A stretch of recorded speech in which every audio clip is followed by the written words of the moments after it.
Hey,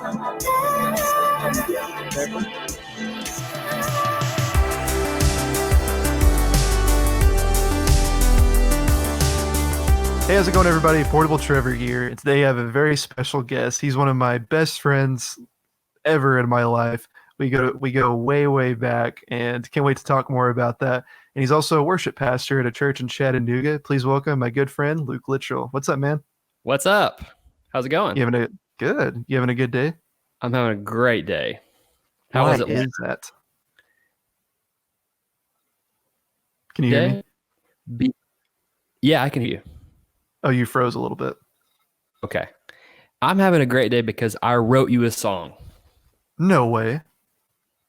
Are you serious? Yahweh. Oh my gosh. Well, it just so happens that I have it pulled up right here. Oh, this is wild. I got my very own song for this episode. That is crazy, man. You do. And it's called Portable Trevor. No way. Portable Trevor? Portable Trevor. All right, here it is. An original song by Luke Littrell.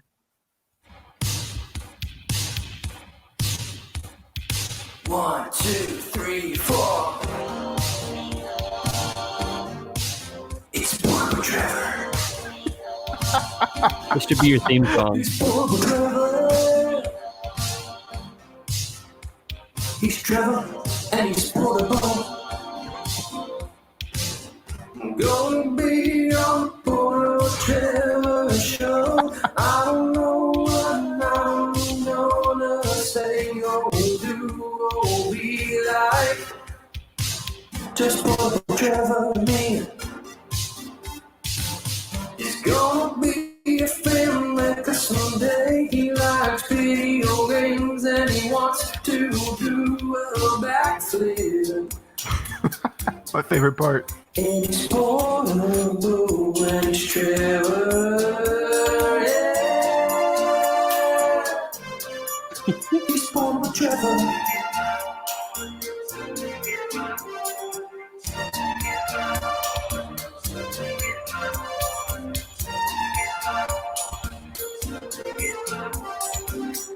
Gonna be on the Portable Trevor show. I don't know what else that I can say. It's gonna be a red show. You better tune in before you go. Yeah. Before you go. That's my favorite part.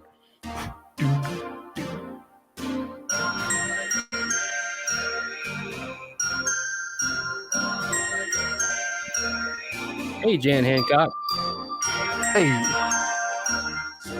Hey, Dookie boy. Trevor show.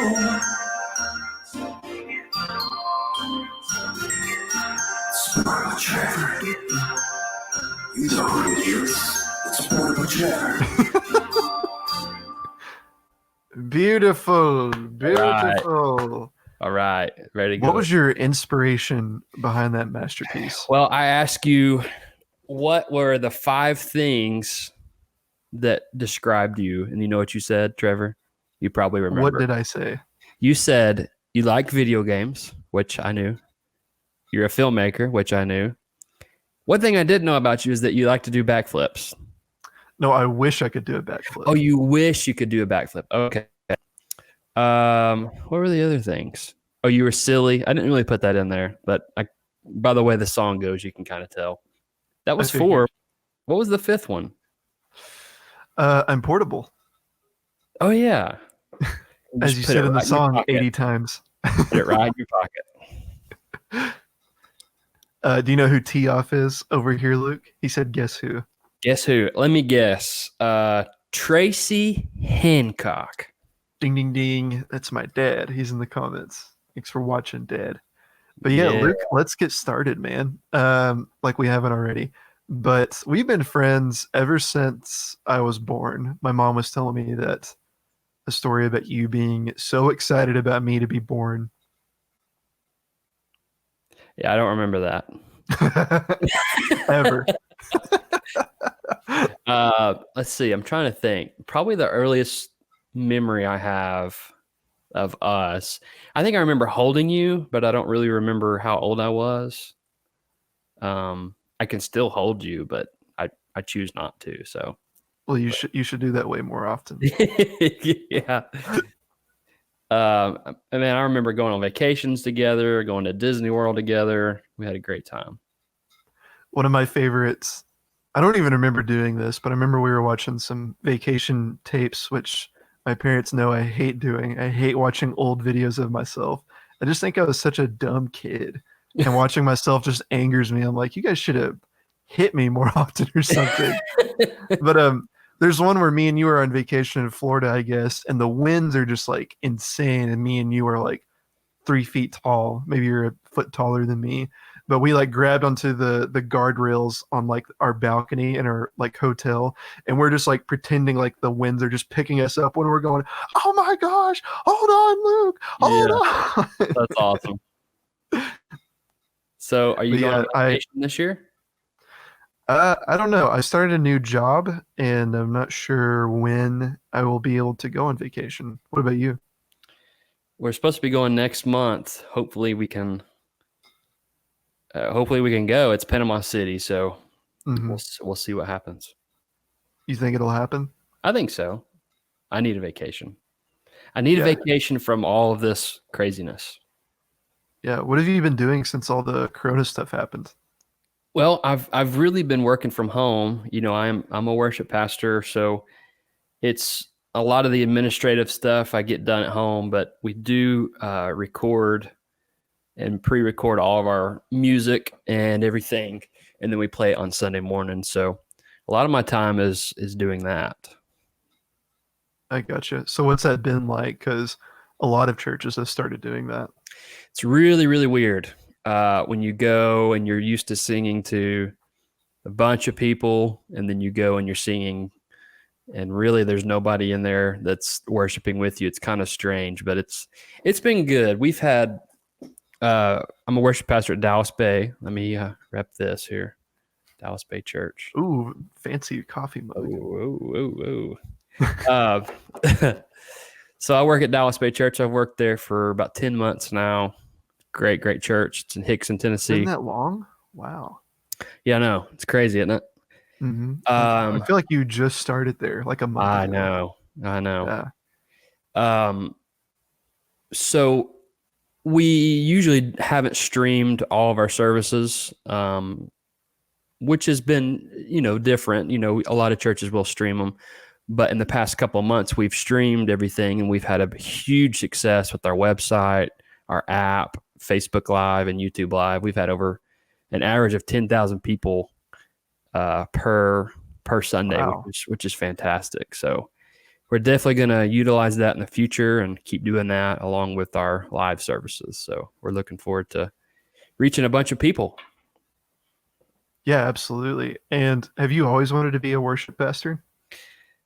Yeah, I think so. I think growing up, I didn't really know exactly what I wanted to do in music, but I knew it was in music. And so I went to Lee and kind of found my calling at Lee University, and I love it. It's been a long road, and I was bivocational for a long time. So I had 2 jobs, part-time worship pastor for a long time, and then was able to go full-time into ministry and worship about 4 years ago, and then just recently I came to Dallas Bay. So excited for a new adventure. It was great. Do most worship pastors do they do that full time, or is that just a select few? Yeah, there's a select few. I'm fortunate and blessed to be able to be one of those right now. So usually the larger churches will have that part of their administrative and ministerial staff. So blessed to be able to do it. I love what I do. Yeah. And what is the job of a worship pastor? Because I feel like a lot of people don't know what goes on behind the scenes, because a lot of times it may seem like, oh, he just gets up there and sings and then he goes to sit back down during the during the sermon. I would say a lot of it is just connecting with people during the week, staying in touch with people and making sure that if they want to talk about anything, they can talk to me. I'm kind of the ministerial staff. So what that looks like is I am a pastor, and part of a pastor's job is just to be there for people, good times and bad times, and to help them through things, and to just walk them through life. Yeah, and that's amazing. And how has that been going for you so far, like communicating with your church and everything? It's been great. I love my church. Blair loves our church, my wife, and we're just blessed to be there, man. It's funny. A lot of times when you're in music, especially in worship, it's hard to please everybody. You either don't have enough hymns or you don't have enough contemporary worship, but it's been a good mix. We lead two services. One's contemporary and one's kind of a blended with a choir and orchestra. So I get the best of both worlds in worship music. That's amazing. And you have a wife and a daughter. Can you talk about them? I do. My wife's name is Blair, and we've been married for 4 years. That's hard to believe, isn't it? It is. I And thought we it have was like 2 or 3. It's 4 years, man. We just hit our Man. Oh no, he froze. Luke, hello. Oh, looks like we're having some technical difficulties, ladies and gentlemen. Hello. Can you hear me? Hello. There you are. I can hear you. Yeah, Can but you I hear me? can't. I can hear Hello. you. Okay, you're back. Okay. That was weird. I'm back. Now you're like super where were we? jittery looking. I asked you about your wife and your daughter, and you decided to glitch out. So my wife's name is Blair. We've been married for 4 years, and my daughter's name is Madeline Grace. She calls herself May May. I don't know where that came from or how that came about. Oh, I always thought that was a nickname like you gave her or something. She came up with it. I'm pretty That's sure. adorable because she's Pretty like sure she came. 2. I know. So who knew that she would do that? She's just like her mom, but she looks like me, which is good. So she has your looks and your mom's and your wife's personality. Yeah, she acts just like Blair. Real sassy, real honest. Mhm. But she's great. We love her so much. That's incredible. And it's so strange like seeing you since I was a kid, and now you have your own kids. So what's that been like transitioning into being a dad? I don't think you're ever really ready to be a parent, but when you get thrown into it, you adapt, and you have to become a better person for that little person. And you have to put their needs before yours, and I wouldn't have it any other way. It's great. I can't wait for you to be a dad one day. I don't even know when that day will come. I don't even think I could handle having a kid right now. That would just... That's what I'm saying. Like Nobody ever thinks they're ever ready. But see, how old are you? I'm 26. 26. So yeah, I was 26 when we had Madeline. I had just turned 26. You were? I guess you were. That's wild. Yeah. So what's the biggest lesson that you've learned so far since you turned into I would a dad? say patience. I think I'm a pretty patient person, but when you have somebody else's needs before yours, you really have to be patient, and you really have to listen and be aware. And it's been great. It's good life lessons for everyone. Nice. And how are you the day that Madeline was born? Because I feel like every parent has like a different story. It was a wild ride. We went in, and Blair was ready to have Madeline, and let's just say they were short a nurse, and I got to help out a lot, which I wasn't ready for that, but it was really cool. And I was really emotional. I cried more than Blair did, which is really sad to say, but I did. And I've never seen you cry. So I watched the video today. For some reason, it was on my phone. I saw it, and I was like, man, why did I cry so much? I'm such a little baby. No, dude, it's because you were having a baby. Yeah, exactly. So, what happened like right after you had Madeline? Was it because you come home and you're like, man, I have to take care of this? Like, Yeah, my there's life had really, changed. the nurses and the doctors, they don't give you an instruction book, and you try to do as much as you can to help that little person. But when they cry, it's super loud and you're not used to it, and you want to help them, but Hmm. they can't tell you when they're hungry. They can't tell you when they're, not feeling good, or what they want. So you have to guess until you get it right. And when you get it right, it's the best feeling in the world, because you know hey, that's what they were wanting. It's pretty And funny. something that's always in great. Thankfully, I don't have to experience this anytime soon. But whenever I just think about having a kid, and I'm like, what do I do when they just cry for 8 hours straight, and I don't know what to do? Do I Yeah. give them what they want, or do I just let them cry? When they're that young, you definitely give them what they want. Hmm. So it's pretty wild, man. It's pretty wild. I think the most realistic and surreal moment was when we got her home. Hmm. And we were like, okay, now what? We were living moment by moment. You can't really think that far in advance when it's just like every single second, and every moment by moment that you have to take care of this baby. Of course, I wasn't doing a lot of the work. Blair was, so I did as much as I could, but it was mostly Blair. Blair's incredible. Blair is Moms, you are incredible. incredible. Happy Mother's Day. Yes, happy late Mother's Day. I had a really There good you go. Mother's Day with my mom. So for everyone listening, I live in Atlanta, Georgia, and I drove home Saturday night, and I just like walked into my house, and I like peeked around the corner, and my mom was like sitting on the couch in their living room, and I just like waved, and she had no idea that I was coming. And I told my dad, but he just like thought it was so funny. That's awesome. Yeah. What did you do? We had everybody over to our house. We bought our house in December, and we haven't really had like the full family over. So Blair had her parents, and I had my parents over, and then I had my grandmother over, and then Blair had both sides of her grandparents over, and I cooked a bunch of hamburgers, and we had a great time. It was great weather, and it was awesome.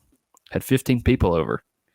Even Uh, though that's not the regulation of how many people you're supposed to have in a house. We're all family, so it was a little bit different. Ooh, you're breaking the rules. Yeah, Hope don't tell nobody hears that. them. So um, whenever you get married, it's like combining two families together. Yeah. Was that also a strange time for you whenever you were like, oh, I went from going to one place for these holidays and now I have to either go to two or pick one? Is that weird? No, we really got used to it quick because we have such Mm, great families, and it takes some getting used to, but you enjoy it a lot more because you don't just have one place that you go to. You have so many people that love you and so many people that care for you and want you to succeed. So it's great. that is great. My mom commented and said, you cried because you're just like your mom. I know I am. Your mom is a very emotional person. Yeah, she And is. that's not a bad thing.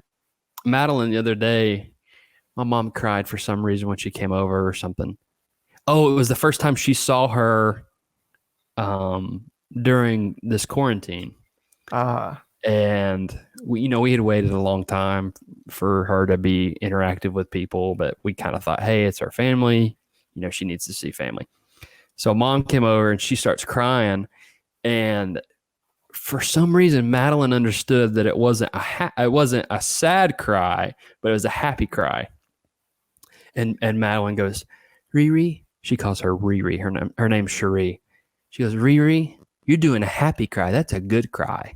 I was like, oh, Madeline, you're so smart. It's that's pretty. amazing that a 2-year-old knows that. Yeah, she is so intelligent. We try to challenge her with so much stuff, and then she just keeps succeeding at so much, and we're like, what do we do now? What do we challenge her with? So she's great. So how have you been like teaching her just about life in general? Because every time I've interacted with her, I'm like, this is gonna be a really smart girl.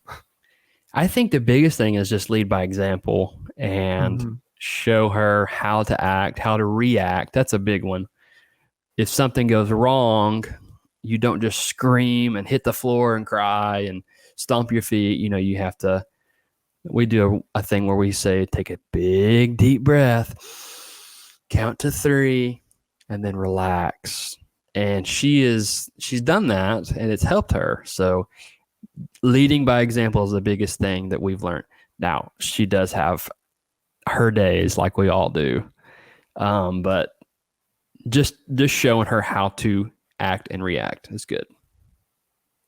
Yeah. And did you ever read any like books or anything about parenting, or have you guys just kind of been winging it? We read some what to expect when expecting, but that was more of the baby stage. Blair has read a lot of books. I haven't really read as much as she has, but she stays up to date with all the mom books and how to parent and parenting 101, and so it's pretty cool. Nice. And you know, everyone has different styles of how they teach. And have you and Blair ever like conflicted with like like telling Madeline to do something? You're like, no, don't do that. Do Yeah, this. there's been a couple of times, but I think the biggest thing is just making sure we agree first before we react, which is really important. Saying, hey, I think we should do this, and they say, okay, then we come together and do that. So that's important. That's awesome. And Blair just seems like an amazing mom in general every time I've She been is a around great her. mom. She is a fantastic mom. What makes her so fantastic? I And I see her think. in the chat now.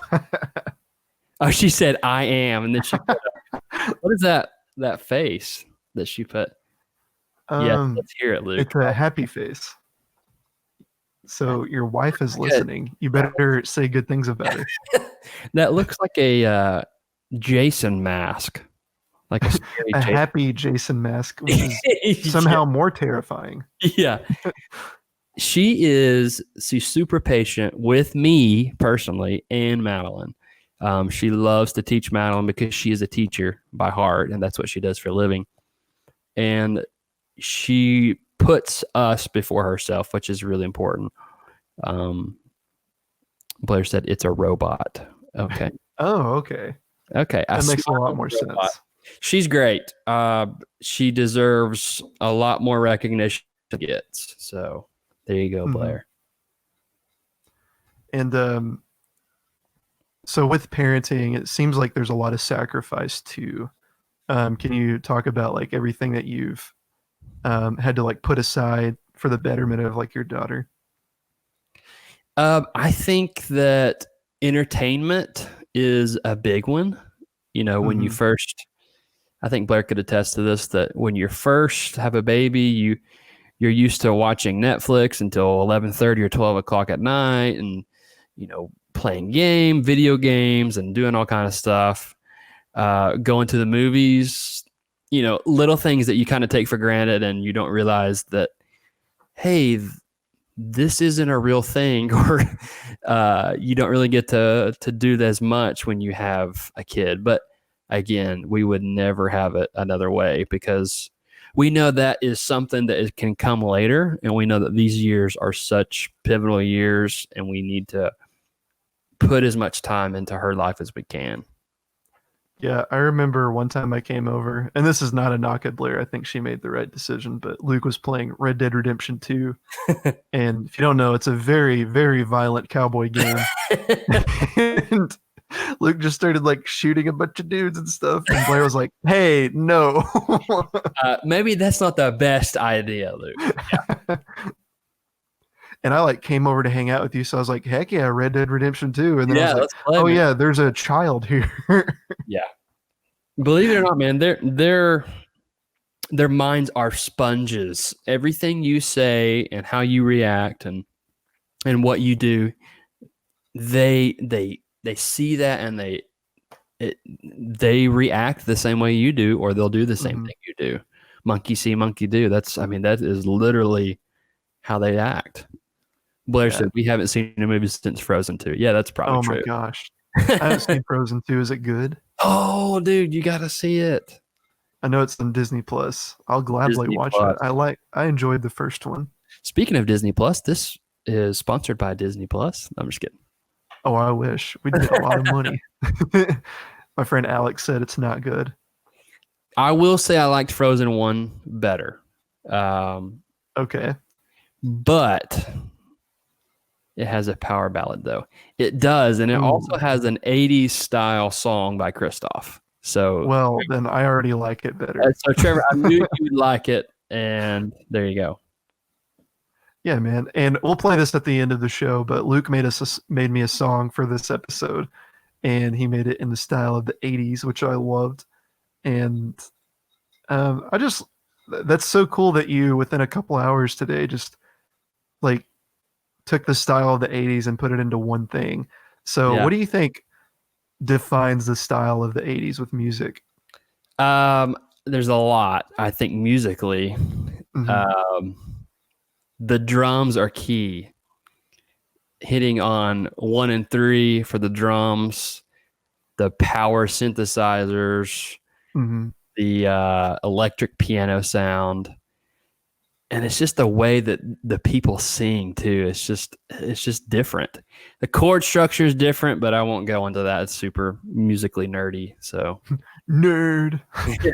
But that's cool though, because I think that's another reason why I've been obsessed with the 80s the past couple of months, is just because like there was no other decade that had such a defining sound, I think. I mean, I know like 90s had grunge music, and early 2000s was very, and even now is very like hip hop and trap based. Right. That just like, you can't say this sounds like an early 2000s song because there's so many other big genres. But if you were like, this is an 80s song, then people will be like, oh yeah, that makes sense. I hear that. It's kind of like a run over of the 70s, where the 70s kind of, you start to hear that old style electric piano and synthesizers, and almost like a different style organ that's introduced. I would say, another genre of music is the 50s style. I know that there's not a lot of 50s music out there, but the 50s, like the Beach Boys, I mean, there's a lot of music out there that you can say, oh man, that's like 50s, 40s and 50s style sounding music.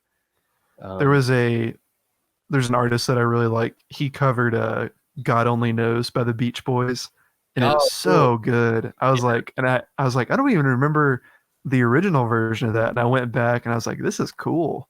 Like, it's just a really cute, like, I love you kind of song, but with a little bit more depth to it, I think. Right. Going back to Frozen 2, that's a good song, right? Totally. Into the Unknown by Panic at the Disco. They covered that song. Yeah. I love it. Super incredible. It's great. I actually remember, I saw you earlier this year, or maybe it was during Christmas, and we were talking about that, I think, and you were like, dude, have you heard the Panic at the Disco cover? And I was like, yeah, it's so good. And Blair was like, I don't like it. It's too high. Yeah, Blair just commented, oh my gosh. How can you hate that song? It's so impressive. It is very impressive. It goes super high.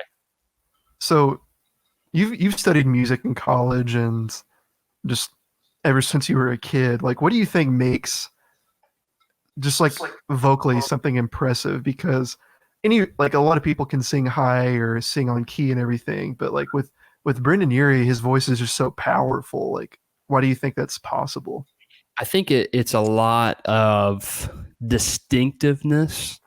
If your voice has a certain timbre or has a certain way that you sing, unlike anybody else, I think that's what makes it special. Like you said, anybody can sing on key. Anybody can, well, not anybody, but a lot of people can sing high or low. I can't. But when you have that certain sound that it's like anything else, it's almost like a God-given talent that God gave you, and man, this is your destiny. That's what you're supposed to do, is sing. So I think it's distinctiveness is the key to that. And I asked one of my guests on this one time before. I think it can apply to this. Do you think it's better to be the most different or like the best at what you do? Because like there's a lot of artists that are Sure. not necessarily the best musically, but Right. they're so distinctive that that's what makes Yeah. them popular. I would argue that the most different people are the best, Mm, because if you look at genres of music through the years, the people that are different become the best. They're put up on a pedestal and they almost have the spotlight shown on them. Take, for example, the Beatles. When you have all this 50s style music that I was talking about that sounds the same every single song, has the same beat, has the same rhythm, has the same chords almost. And then in come the Beatles that completely changed the way that music sounded, completely changed how music and artists dress and how they act. And I mean, I think that it's key to be distinct. And if you are, and if you're different, then you become the best somehow. mm. Another example I can think of, this probably isn't the best, but Adam Levine from Maroon 5. Yeah, They're not my favorite band in the world, sure. but I feel like they would not be where they are today if Adam Levine didn't sound so unique. Right. I Mhm. agree. Yeah. What are some other artists that you really resonate with that you're just like, you know what, these aren't, the best people, but they're so distinct and I can relate to it. A group I really like is the Avett Brothers. I think that they're really, really almost like a folky sound with an Mhm. alternative twist on it. But at the same time, they're almost a popular genre of music and popular artist. Mhm. I think they've kind of changed the way that music has gone and the way that folk music has gone and even international music, because they're from, I think, Dublin or Mhm. Ireland or somewhere.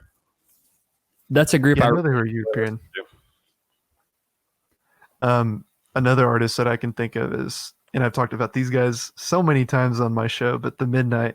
I even have their album framed Oh, cool. on my wall, and they are a synthwave band, and there's a lot of synthwave artists right now. It's a very niche genre right now, Yeah, and whenever I describe it to people, it's like if the '80s were made today.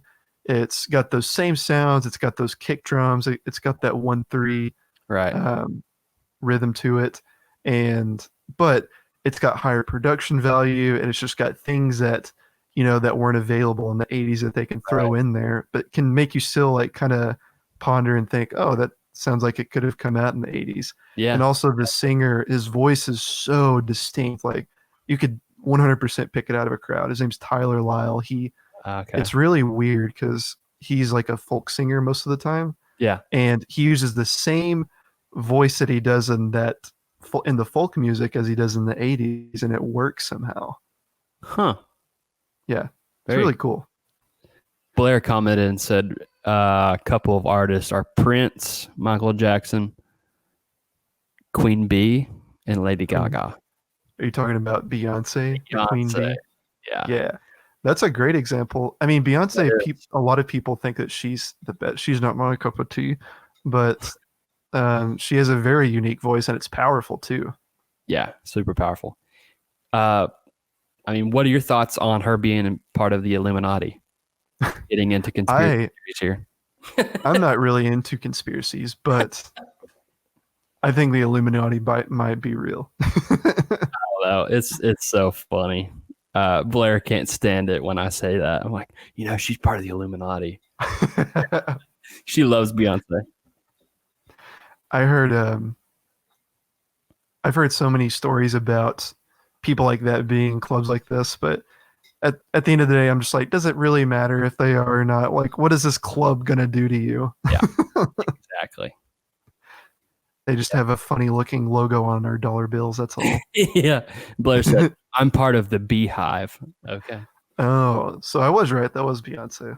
Yeah, exactly. Another example she said was Queen, Freddie Mercury. He's one of my like all-time favorite singers.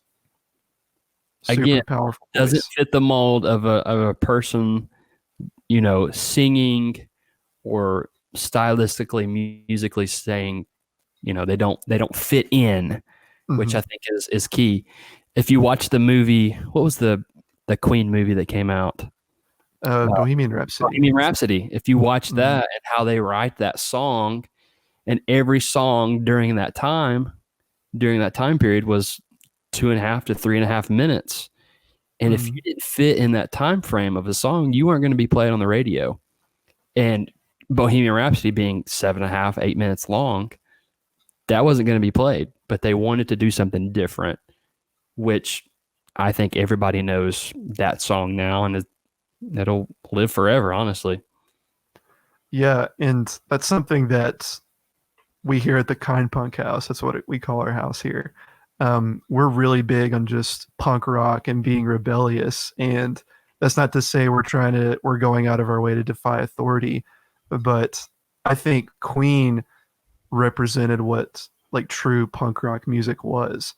And sure, it's not, um, you know, um, they're not like going up there being the Clash or Green Day or anything, but Right. they were able to rebel and be like, no, screw you, we're going to play Bohemian Rhapsody on the radio and it's going to be a Yeah. hit. That's cool. Yeah, exactly. Yeah.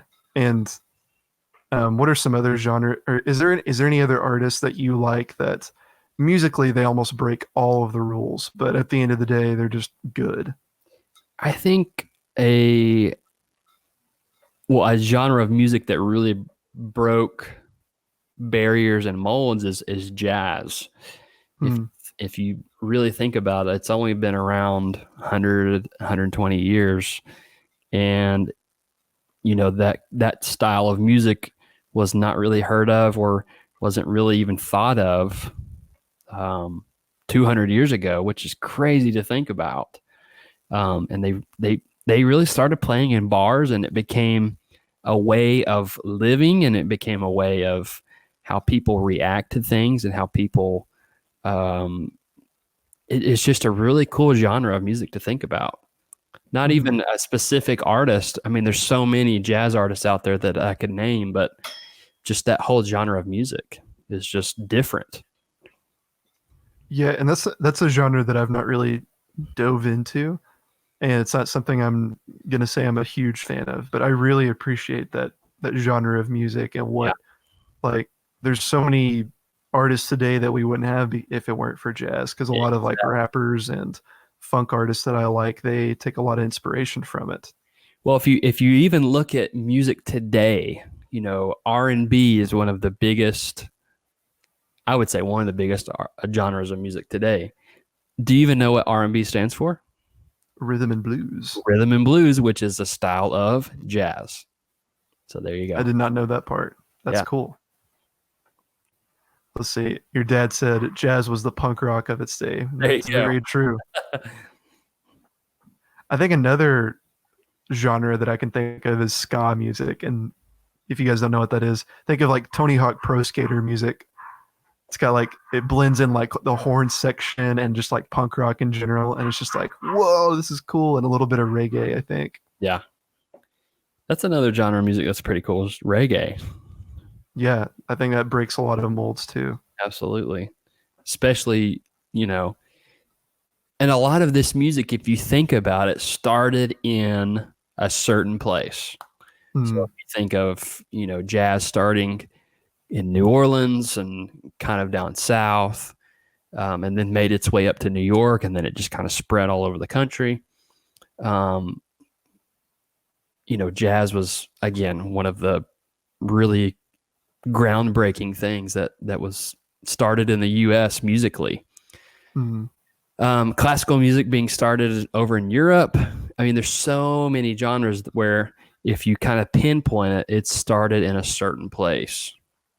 And when you mm. think of that goes into film music too. So Oh, absolutely. if you think of, well, why would I put a certain song or a certain sound to this film? It's because of a certain place that it started. Mm. And I can relate to this now because film music is something I'm very passionate about. Like one of the best like one of the things I look for the most in any movie I make or any film is music, because if something just doesn't fit, then it throws the entire thing off. Absolutely. And that's why I love, like, so many people meme this, but just putting very unfitting music in Yeah. certain movie scenes.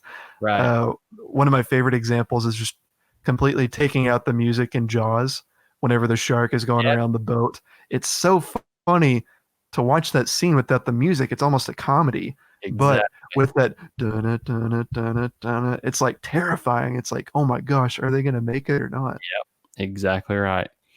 I remember when I was watching a documentary one time, and Steven Spielberg was talking to what is his name that wrote that music? Same guy that wrote John Williams. Sorry, he also wrote Star Wars music. Super well known orchestrator, arranger. I don't think you need to explain who John Williams is. Yeah, to him, and he said, "Okay, what's the plan? What's the music? We need something that's super crazy." He wanted it loud, and he wanted it over the top. When there's people getting eaten and crazy, crazy things. John Williams went over to the piano and played 2 notes and said, "That's your music." And That's Spielberg, wild. he was like, "No, that's dumb. You can't do that. That's stupid. There's no way that will ever work." He said, "Trust me on it. It will work." And obviously it did.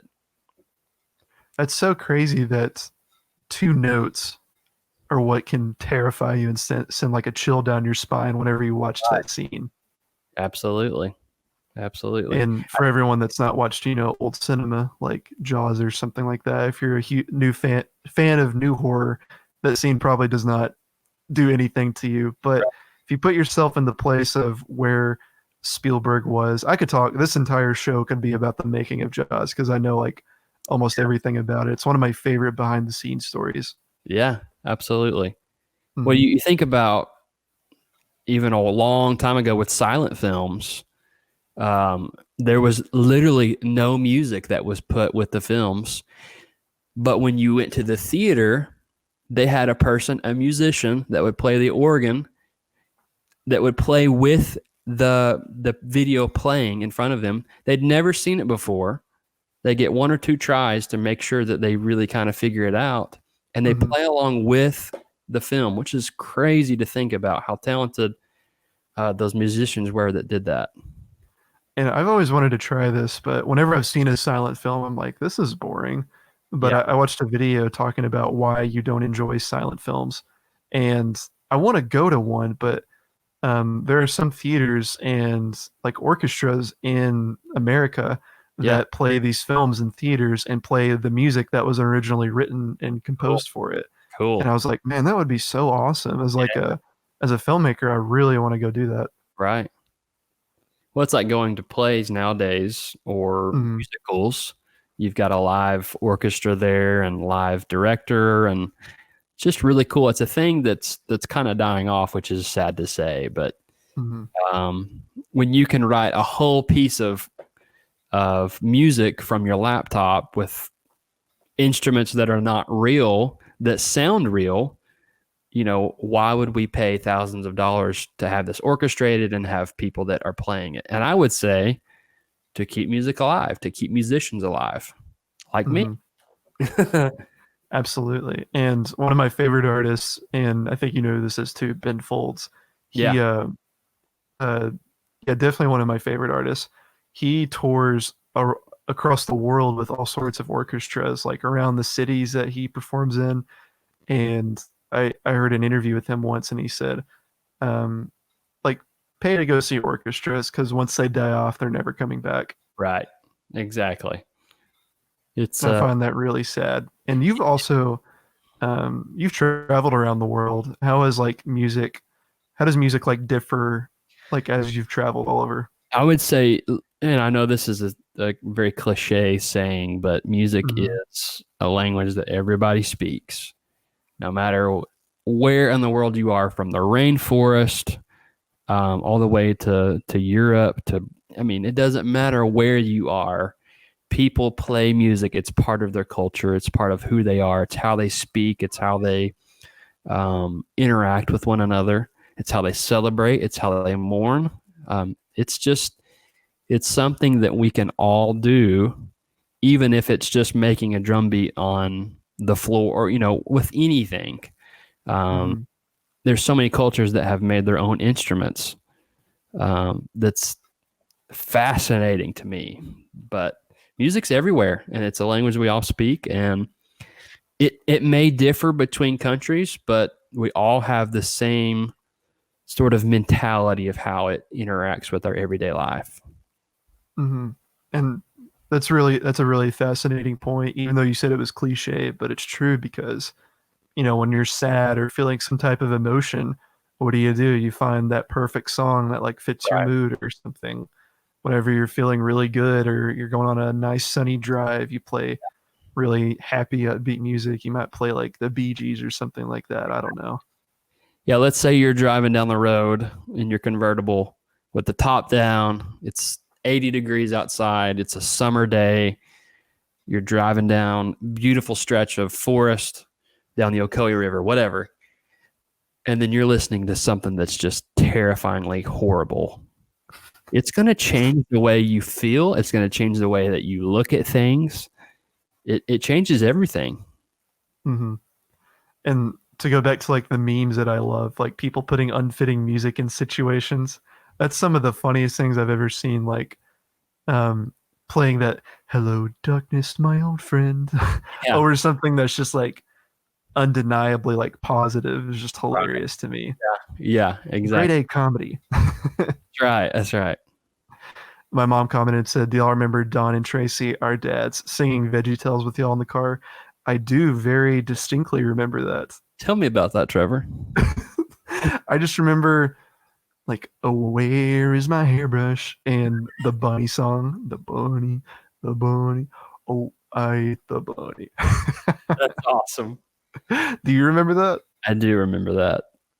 Yes. What do you remember about it? Exactly what you just said. No different. Nothing differs from that.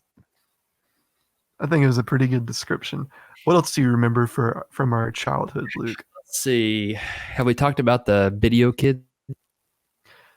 No, not yet. So if you know me in real life, I probably don't do it on the show very much, but if I get to know you and kind of loosen up or whatever, I kind of have my own vocabulary.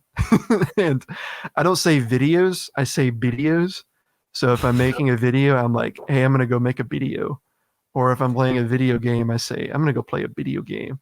And the origin of that is there was some kind of book in my elementary school library, and it was a cool story. Like, of course I was going to pick it up when I was a kid that was obsessed with video games. It's called The Video Kids. And it was just this picture book of these kids that go inside a video game and then come out. And I was like, "Whoa, this is the coolest thing ever." And I guess I made a little tune that I sang to Luke one time. And I was just like, "The video kids, the video kids, the video kids." I've never forgotten that. I think it's because you did it all the time, though. Yeah, once I got hooked on something when I was a kid, it was hard for me to quit. Something very distinctively I remember about you when you were little, when we were both little, was you had a Gumby. Oh yeah, I took Gumby with me everywhere. Yeah, tell us about that. Well, I loved Gumby. I guess my parents just gave it to me, and I took a liking to it. I guess I liked the way he felt in my hands, like the weird plasticky, not clay, because he's like a claymation figure. It's like a weird plastic, yeah. Yeah, and that's hilarious. My parents bought me like hundreds of them. I swear, like, yeah, it's somewhere in the it's somewhere in the basement. My parents will continuously refuse to throw them away, even though they look terrible now in their state.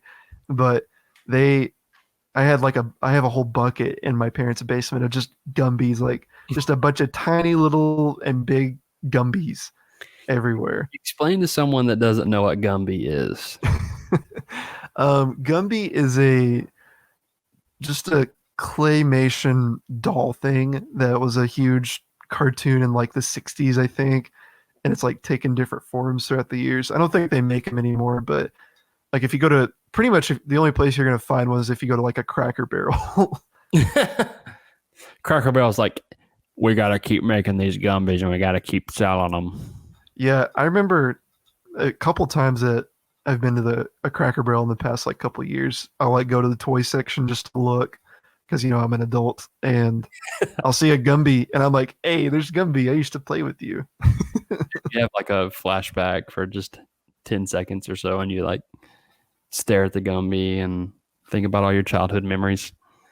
The story that my parents love to tell is so whenever I was like really young, I don't know how old I was, but I used to take these little toy Gumbies with me everywhere, and like I already established. And one night it was like dead of the night.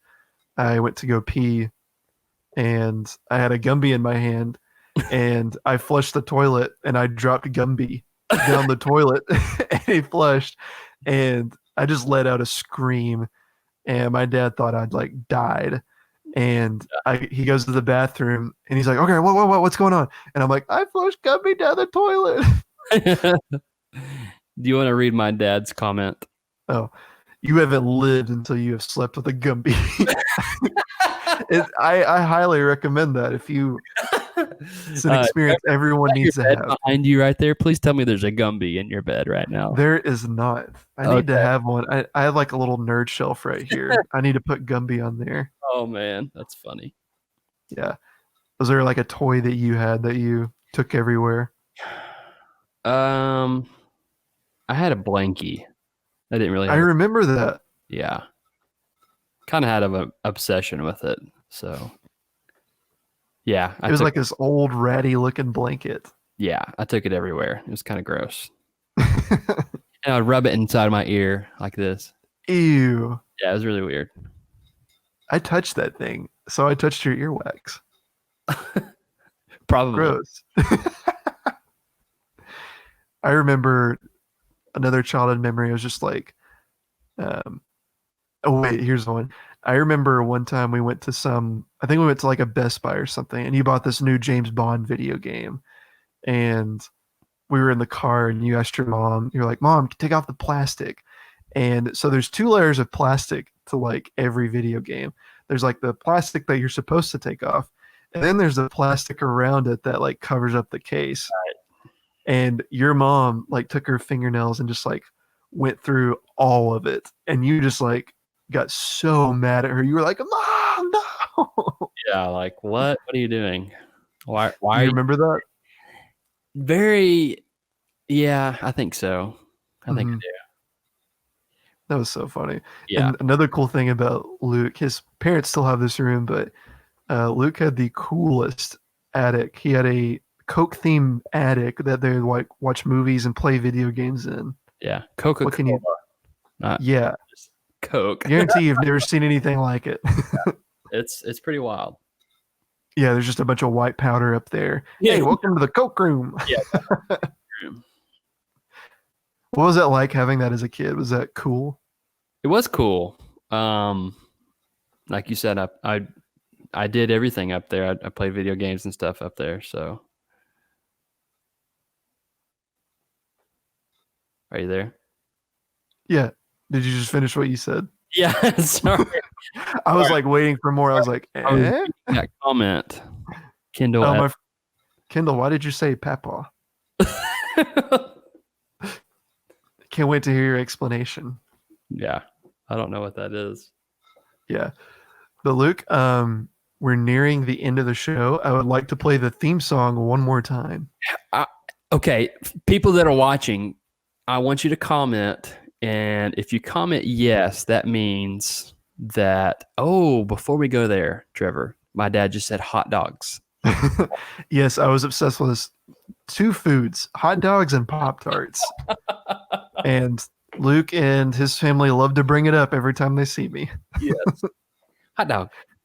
Yeah. What were you going to say? You want everyone to comment? So comment yes if you like this theme song for Trevor to play at the very beginning of every show that he has. Oh my gosh. Comment yes. Okay. All right. Play on, Maestro. Play on. 1, 2, 3, 4. It's Portable Trevor.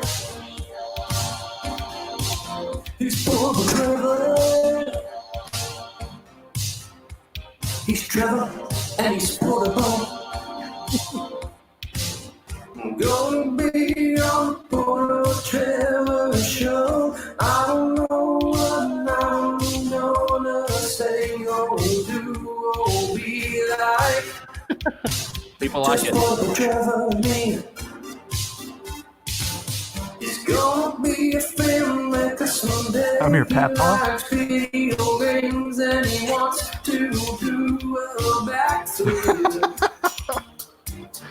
That was my favorite part. Portable and it's Trevor, yeah. It's Portable Trevor.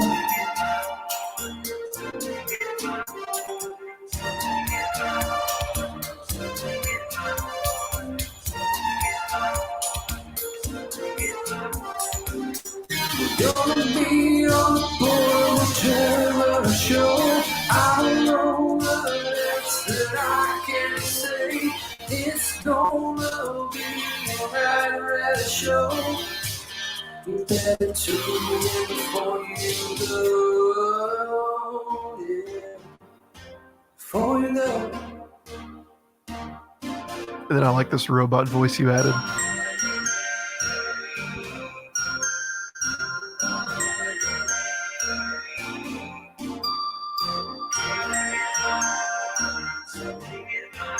Portable Trevor show.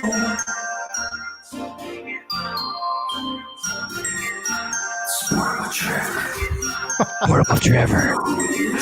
It's Portable Trevor. Yeah. Oh my gosh, how did he do it? He's Go to the my master. SoundCloud. I've made Yes. it downloadable. You can Let's play it. download- I'm gonna play this one real quick. Okay, yeah. I'm not gonna play the whole thing. It's 6 minutes and If 20 you go to seconds. SoundCloud, you can go to Lucas Littrell. Yes, go to Lucas Littrell. The original Lucas Littrell. Where just said incoming child.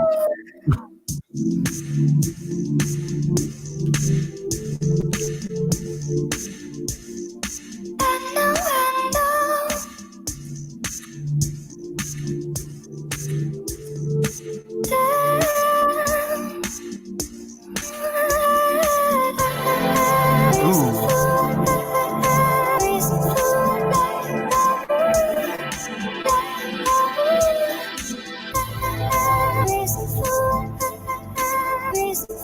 I got a baby knocking at my door. Let me grab her. Oh, okay. Oh, we're about to see Madeline? Bring her in here. Oh my gosh. Hey, Madeline.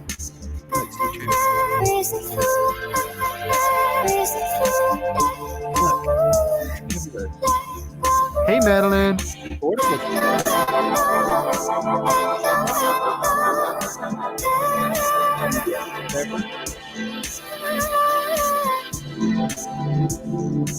She got a spaghetti mouth. Oh yeah. That's right. What a happy child.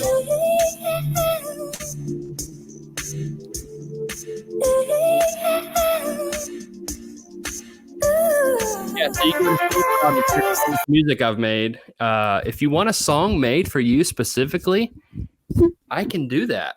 I can make you a specific song, a theme song, whatever you want. Heck yeah. Can you say that again? I think I was still playing the music. You can go to my SoundCloud at Lucas Littrell. Just search my name. I've got just a little bit of music on there. Got my own little studio set up, and I can make you music any style, from horror all the way to fun dance techno music. So if you need music for anything, let me know. And who is this young lady right here? This is Madeline. Can you say hi, Madeline? Hi, Madeline. Say hi. She's not saying it. Are you shy? You remember Trevor? I asked her before I came on here. I said, "Do you remember Trevor?" She said, I like him. What a weird level of sass. Are you sassy? Say hi. What is this? That's old gum. Oh. Oh. Just oh. What have you been doing, Madeline? I'm just that I've been eating some food. What kind of food you been eating? I've been eating spaghetti. Paschetti? Do you like paschetti? Mm-hmm. What does it taste like? It tastes like fruit. It tastes like fruit? Yeah. Yum. Do you like fruit a lot? Yeah. Tell him what your favorite fruit is.